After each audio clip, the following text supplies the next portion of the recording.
Flexing it for real. Racks on racks on racks, I look like rookie of the year. Frontin' with the cash is getting moody over here. Don't say I'm Coach Bo with Go Fit Training. We're here with two bodybuilders. I'm gonna let them do their own intros. And today we're gonna discuss how to get shredded and stage ready, and also like how to cut weight for performance. I'm Mitch. I work with No Worries Food Prep. I've done a couple bodybuilding shows over the last 2 years, and we just wanted to talk about how we cut water, cut sodium in order to get a dry, lean look on stage. Hey guys, I'm Roy. I'm a national level classic physique competitor in the NPC. I'm also an online coach and an athlete for No Worries Food Preps. So work closely with Mitch, and I'm good friends with Bo, so every time when I want to lose my gains, I'll go ahead and do some CrossFit for him. To be clear, we don't actually do CrossFit here. CrossFit. No, I have enjoyed it every time I've come over here to train. It's good to mix it up. Yeah, it's awesome to be involved with No Worries. They provide really great, if you're from New Orleans or live in the New Orleans Metairie area, you can come to Go Fit Training and pick up meals Monday, Wednesday, Friday. Very, very great food, very awesome food. I actually enjoy eating it. Can't wait to see him drop it off because I eat, kind of like a king. It's great. If you're like me, 4 hours of every Sunday now I have free because I don't have to cook 7 days worth of meal because Mitch helps me out with that. So, in next weekend we have our Caboose Cup. It's our first ever weightlifting event, and we have a couple athletes that are like 4 or 5 pounds over. I have some athletes that are like 15 pounds over, but they're looking at competing over the summer. So they have a few months to fix that. And as a weightlifter, I do things like, 6 days out before competing, I'm flushing my system with water.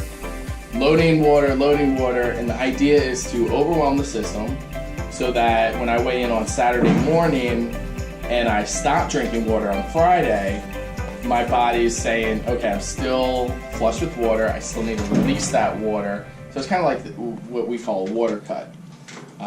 It's my understanding that you guys do something very similar, but it also has another effect on how the muscles look under the skin. And I wanted to hear specifically, like you went through just a few minutes ago, very specifically like the milligrams of sodium you consumed, the amount of water you consume, the types of food that are going to help with that before and during the cut, and like I don't know what you guys do right before getting on stage, other than looking shredded. So tell me a little bit about like, if I had a competition, next Saturday, and it's Sunday, what am I doing in that 1 week? Tell me a little bit about what you've done before, and then we'll kind of go from there. Right. So at the point of 1 week out, your peak week now, you've essentially done all of the training that you can do for your body. You've got your fat level down as low as you possibly can, and the lowest that you'll be on stage. The only other thing that there's left to do is to manipulate your water and your sodium. And essentially the reason you would want to do that is to get a certain look on stage.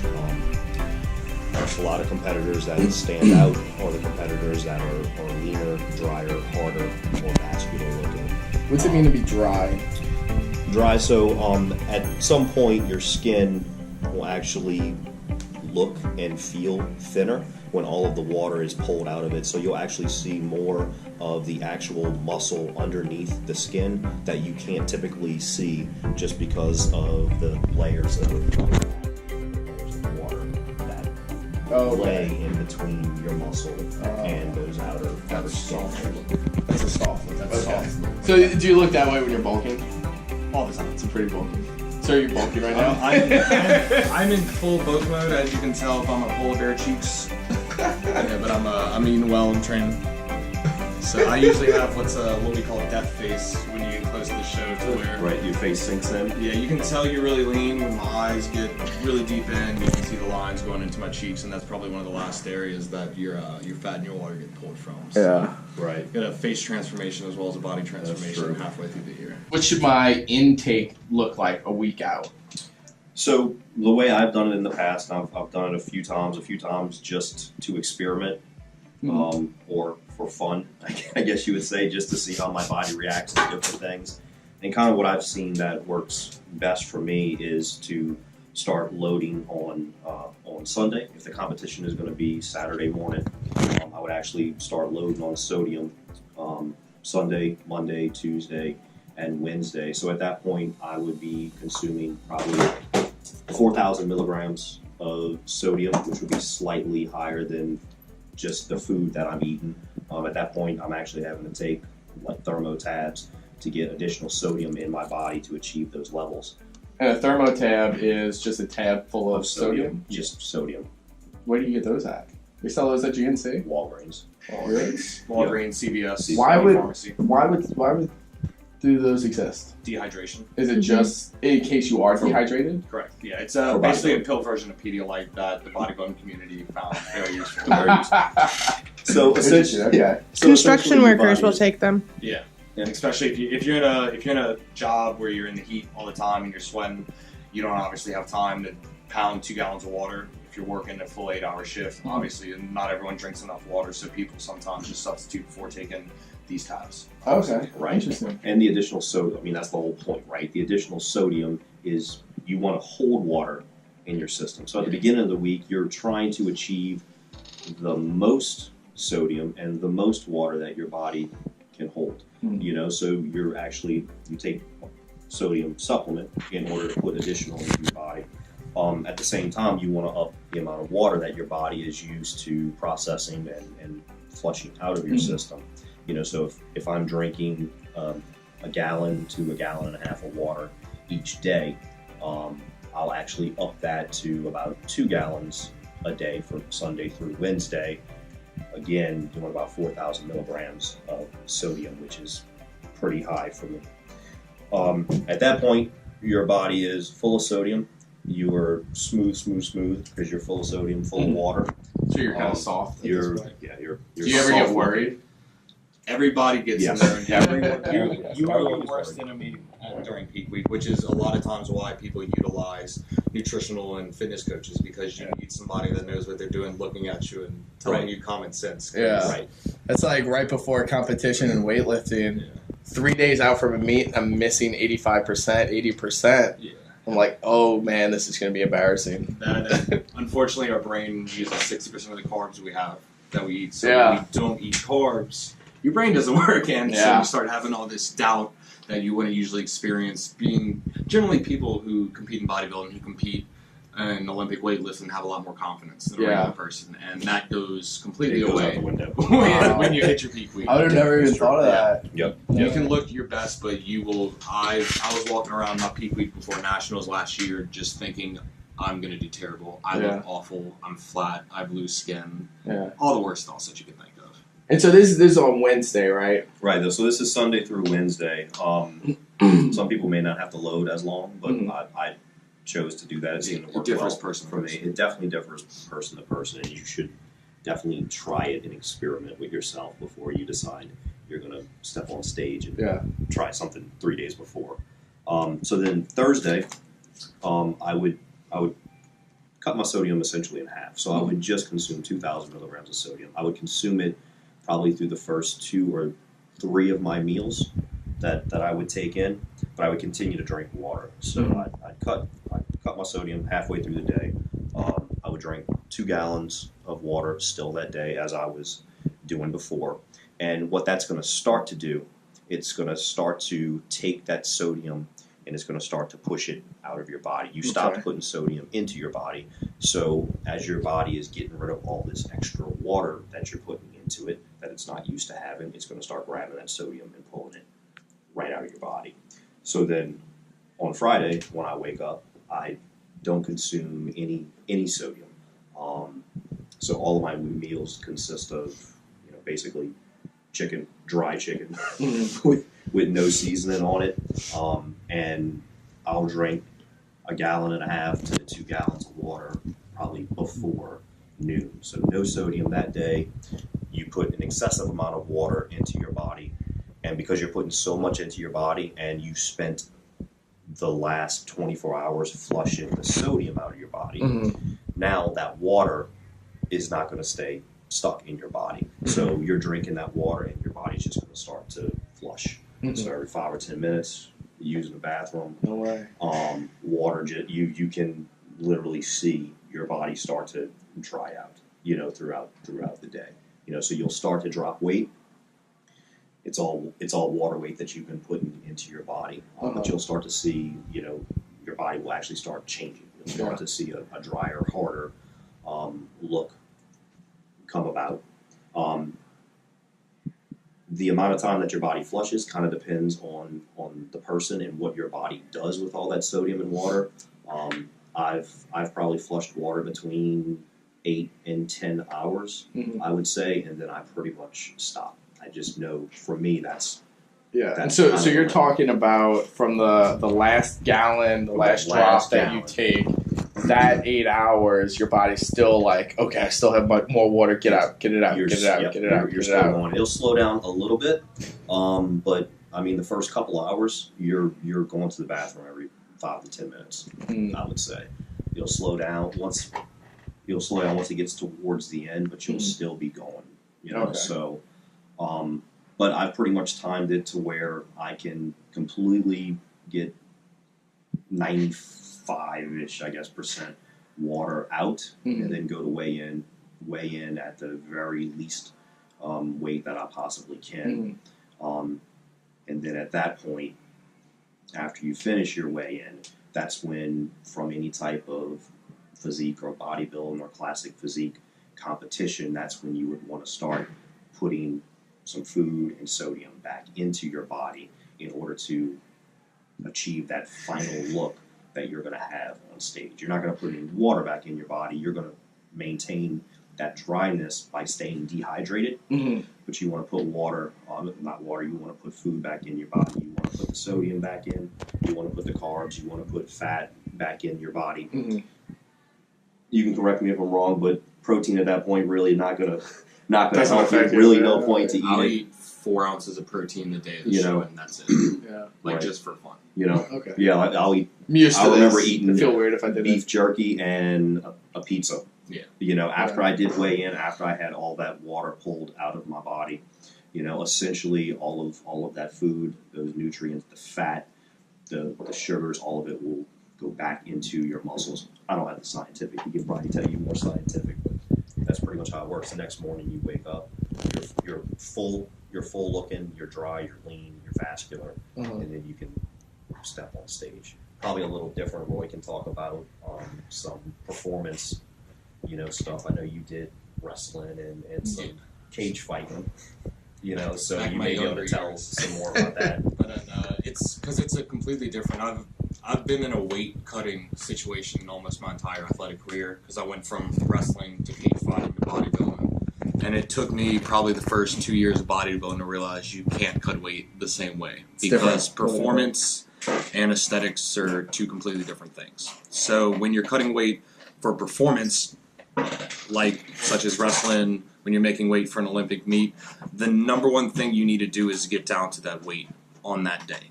So it doesn't matter what you look like. It doesn't matter how you feel. You got to make that weight. I've dropped 16 pounds in 3 hours before to make weight. I've cut. How'd you do that? What? 16 pounds in 3 hours? 16 pounds in 3 hours. So Was that wrestling or cage That fighting? was wrestling and cage fighting. I have a couple of tricks. One of my favorite ones is I like to pour myself a hot bath, and then I'll get rubbing alcohol, and I will rub my entire body with rubbing alcohol because it will dry out your pores while also closing them up so that when you get into a hot bath, not only does your body temperature increase, but you have to sweat even more because you're all dried out in your pores. And also you get to touch yourself. You get to touch yourself, and you sit there, and you're miserable, and you lay down, soaked in the hot tub, and you're just thinking about, God, I can't wait this is over. Yeah. And obviously a sauna and a steam room are two very efficient things for that. The difference with an aesthetic based sport such as bodybuilding is you can't just pull water out because you have a 30 to 70 ratio in your body with fluid, basically, to where 70% of your fluid's actually intracellular. So it's inside your muscle cells, inside your nerve cells. So if you just pulled all your water, you're going to get that flat look that we were talking about earlier. You'll literally pull water from your muscle cells and they will decrease in size before your very eyes.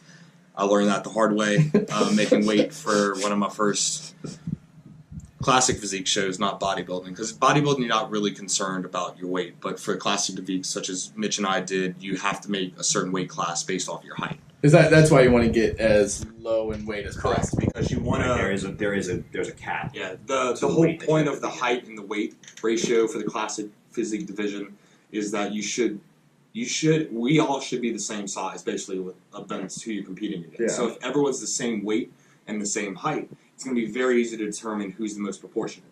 Right. Because if I'm 240 right now, I step on stage at 200 pounds. If I step on stage with another gentleman who's 200 pounds, and I like to see I'm pretty proportionate, and his shoulders and arms or chest are completely more massive than mine, there's a good chance his legs are going to be smaller. So it's to kind of balance out this symmetrical and proportional aspect of the sport. Okay. And so when you're cutting weight for fitness, for an aesthetic approach, you really have to do it a different way because you want to keep as much water in your muscle cells as possible. So I'll take a similar approach to Mitch. What I did, I'll up my water, but I'll keep my sodium the same. So where I generally drink 2 gallons of water a day. Let's say my show, for nationals for instance, my show was on Thursday. Mm-hmm. So starting that Saturday before, I upped from 2 gallons to 3 gallons. And I kept my sodium the same. So I'm drinking 3 gallons of water, overloading my system, so my renal system has to work extra hard. And so come the day of the show, I pull water and I pull sodium, but my renal system's still used to 3 gallons. Mm-hmm. So it's flushing out the 3 gallons that it's expecting, but I don't put anything in. Okay. And obviously without adding any sodium, any extracellular fluid is going to go out. So I woke up nationals 204 pounds, which is 4 pounds over. I had a very filling breakfast of 2 tablespoons of coconut oil and nothing else. I took a nap, waited a couple hours, just naturally dropped 2 more pounds. I was 201 right before I stepped on. I did the hot bath technique just for a little bit because I knew if I sat in there too long, it'd start pulling water from my muscles. Got out, went to step on stage at exactly 200 pounds.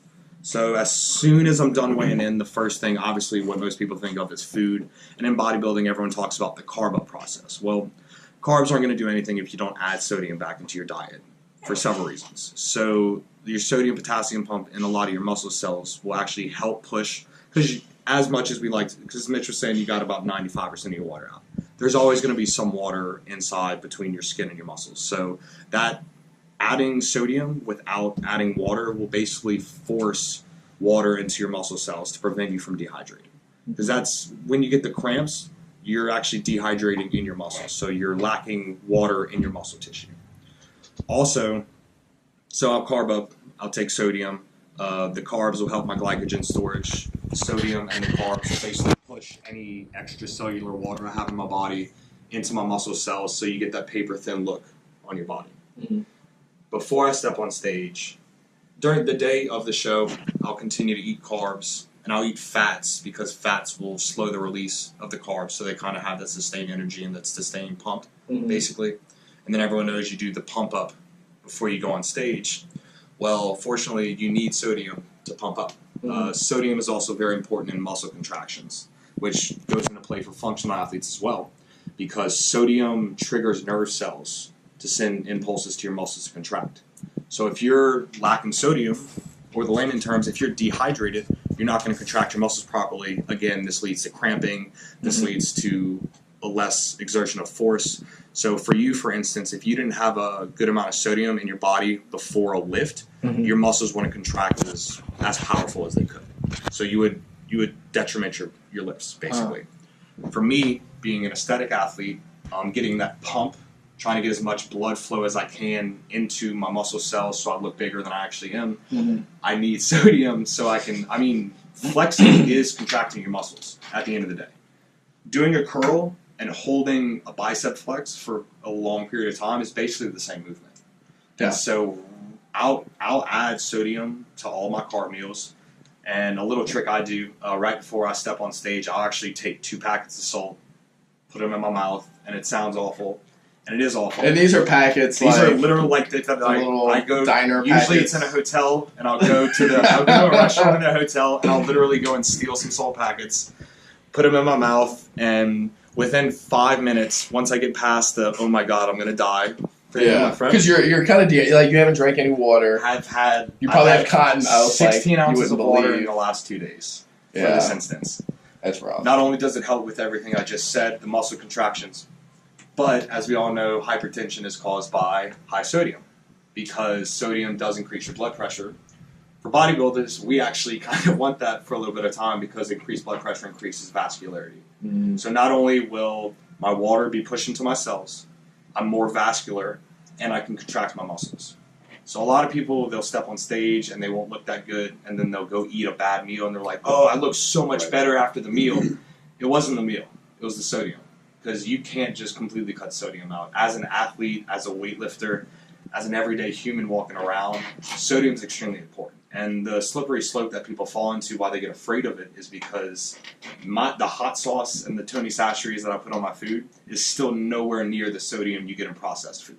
Mm-hmm. So I mean, all my food, especially now that No Worries Food Prep is doing it, is very clean. Mm-hmm. Everything's like homemade, everything's fresh, nothing's processed. When you have these processed foods, when you have these microwavable meals, when you can hit up to 1 gram of sodium per 1 meal, you don't just eat 1 meal a day.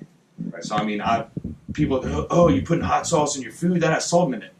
I know, but I need that salt. I need this. I'm about to go. So athletes should actually have a higher salt intake than normal people. Sweating to rehydrate yourself, but also for muscle contractions. Mm-hmm. So everyone's always afraid of salt. People are really into the Flavor God and the Mrs. Dash. I've never used any of that stuff. I'll put. Well, just to point out that really low sodium. Yeah. I just took my hair out of the ponytail now. Really low sodium can kill you. Yeah. Like you can die from sodium levels that are too low. You can't die. You cannot. Even like hyponatremia, can be caused by water loading. Right. Actually. You can die from too much water. Didn't some kid in college? There was like a radio show contest to see who could drink the most water. And in an hour. Drowned himself. He drowned himself. Yeah, drink the most water without using the bathroom. Yeah. Who can hold it the longest? Right. Oh, Well, man. it's hyponatremia, and it's your sodium levels are so low that you actually die. But you can't die from too much salt. That is correct.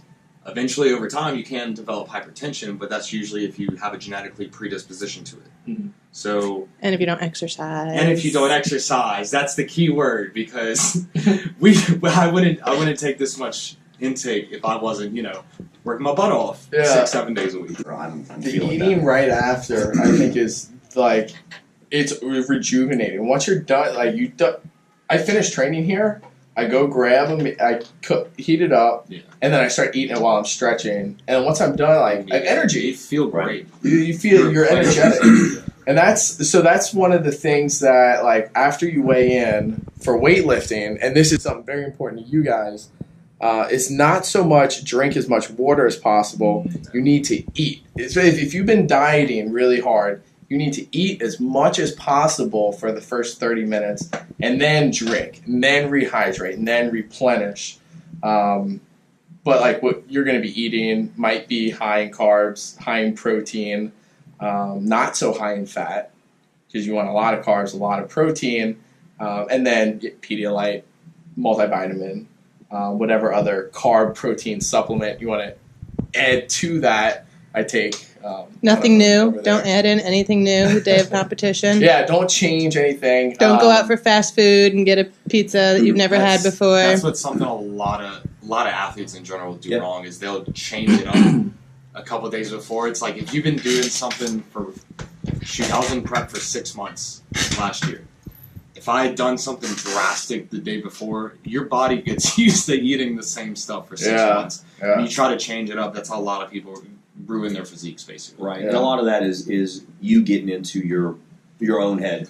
like we said, that that changes peak everything. You're week, known worse than a week. peak week, you're going to look a lot different. You know, go on Saturday before you start peak week, you're going to look a lot better. You're still going to look full because you got everything in your system, right? And then as you start putting all that sodium and extra water in, you're gonna get fluffy looking again. You're gonna freak out. Your mind's gonna start playing tricks on you. You go all the way till Wednesday or Thursday. You start talking to other people, asking them what they did and all this kind of stuff, and you do something different. And you on the chat boards you online. you just wasted 6 months of your life, of hard work. You know, hard work just out the window because you decided to do something that you've never ever tried before. Instead of just having a plan, testing your plan, and then going back to that. The plan. testing's important. How early before would you test?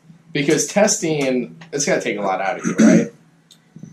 Yes. Because I know if I was cutting weight for weightlifting, I never once tested because I, like Roy, wrestled, so I can almost wish the weight to drop off. It almost just know that it's going to happen because of the paranoia of missing weight and having Coach Sharp strangle the life out of you. The fear was real, and so that I kind of know. But if somebody's never done it before, to cut weight, try to make a weight, it takes a lot out of your training. It's difficult. So when you tried it and tested it, how far ahead were you, and did you? I would probably say it was a year before. Okay, so it's a long time out. Right, so I spent a lot of time dieting and trying to get myself down from, I don't know, probably an 18% body fat or 20%. I can't remember what I was. Spent a lot of time in the gym, but I ate nothing but Taco Bell and Hulk's. Bulking. Smoothie King. Permabulk, right? Smoothies. So two meals a day, and it was Taco Bell and Smoothie King, right? So I spent a lot of time trying to. Troy did that diet. Yeah. Troy, if you're watching this, we're going to talk a lot of bad things about you eventually. We'll cut it out. So I spent a lot of time trying to recomp my body, and then once I got down to the kind of the body fat percentage that I wanted to be, to where I was like, okay, I like this look, I want to walk around like this, I said, well, why don't I put a little more effort into this and come completely down and dry out just to see what I look like, see where I need to really make some improvements, because if I ever want to get on stage, then I need to know where I'm at beforehand. It's easier to see all your muscles when there's no fat. Exactly. So that's what I did. I came down. Is there any science behind that? There's a little bit. Prove it. No, but Mitch has hit an excellent point with, and I preach this. Nobody should do a prep diet to lose weight. If you're an overweight person, or if you've never really competed in athletics before, I've competed. Shoot, this will be my first. I'm not competing this year. This is the first year off I've had since 2006.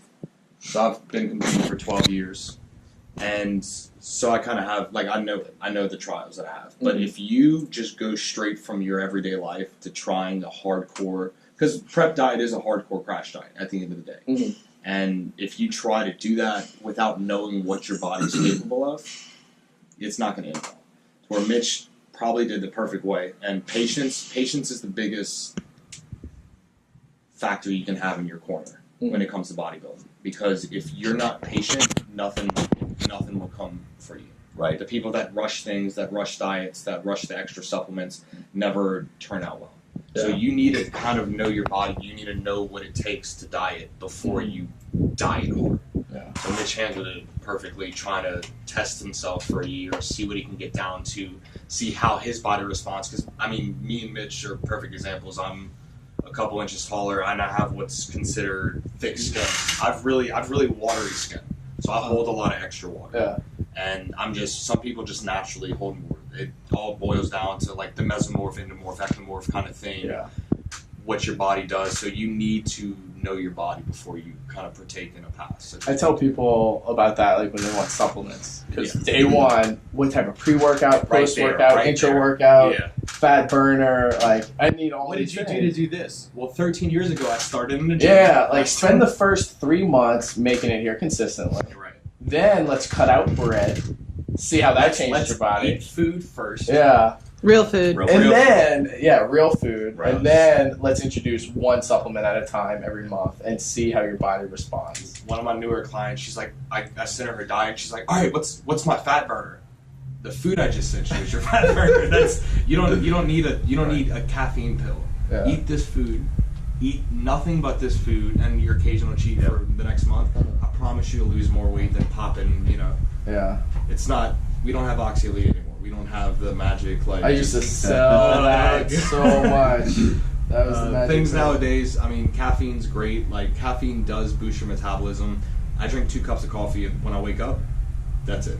I don't drink pre-workouts. My pre-workout is rice and tilapia from New Worries Food Prep. That's my pre-workout. Good for you. Yeah. So I drink a ton of pre-workout. Yeah. But I sip it for people, like the 2 some hours people I are work out. chunky. Some people, and I've gone through cycles like that. And then in prep, when you're extremely tired, my caffeine tolerance goes up, and I've gone up to 2 grams a day of caffeine, which I don't recommend for anybody ever. You get adrenal fatigue at some point. Oh, 100%. And so I do a little kidney cleanse, and then I just go back to my normal life of just drinking 2 cups of coffee. Yeah. Yeah. Cool. Guys, thanks so much for taking the time, Yeah, of course. super late on a Thursday night to chat about getting shredded and cutting weight for competition. Always time for talking about getting shredded. We're going to have a bro day at some point in February.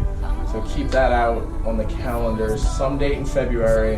Mark your calendar every day. Saturday? Every day. First Possibly and bro 28th. day. Saturday, Not during- Sunday. It'll be a Saturday. Friday night? Actually, it'll probably be a Friday. Okay. We'll do Friday again. I'll that do was Friday. fun. The Friday night was fun. Yeah, we had a good time last time. I might be able to throw in some B-roll footage for that. That was actually the week I started prepping. Yeah.